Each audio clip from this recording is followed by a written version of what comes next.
Huli siya. Kanina pa nakaparada dyan eh.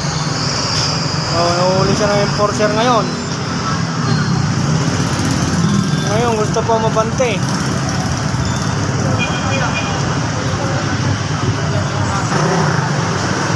Dumating kaagad, biglang mabante. Yung driver, ano yata yung driver eh? Tomboy yata yung driver. Nahuli siya ng enforcer. Ayaw ibigay yung lisensya. Ngayon biglang mabante. Hindi siya nakiusap dun sa enforcer.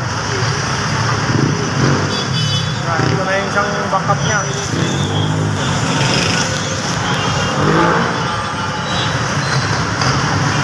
Sinarado bigla yung pinto ng sasakyan niya eh.